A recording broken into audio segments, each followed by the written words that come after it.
Joining me now is Gail Seamock-Lemon. She is a senior fellow at the Council on Foreign Relations and the author of two New York Times bestsellers, Ashley's War and The Dressmaker of Karikana.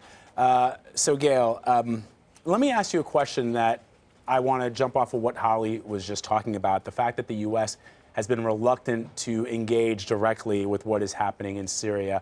Without politicizing this, there are some that have said that President Obama should have acted more forcefully. What are Syrians saying? Are the Syrian people feeling as if the United States abandoned them?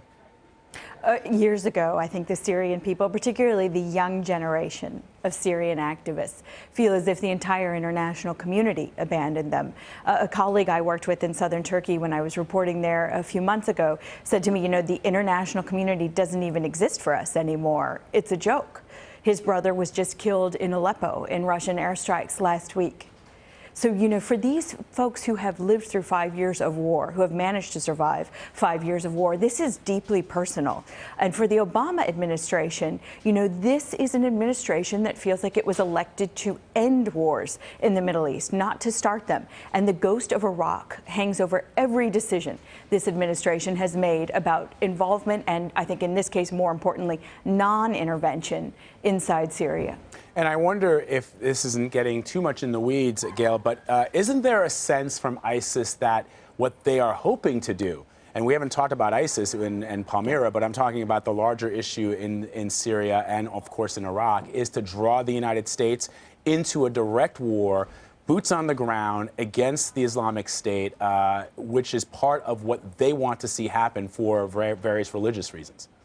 Yeah, and I think that that argument is discussed a lot, the ISIS view of drawing people in, drawing U.S. boots on the ground in. But the reality was that was never going to happen in this administration. You were never going to see a scenario short of, you know, political Armageddon in the Middle East that was going to draw in tens of thousands of ground troops in the United States to the Middle East once more. What you see now is, you know, the fact that, you know, many inside the administration even have talked to me since 2013, 2014 about enormous frustration with the idea that the cost of non-intervention wasn't weighed. And you see this, I think, in Ambassador Power's comments at the UN, this exhaustion, this frustration, even inside the administration, with a war that has really run out of adjectives to describe the carnage that is now going on the ground. And so is there, in your estimation, going to be a point at all in the days, the months, and even perhaps, sadly, the years ahead where the international community says enough is enough?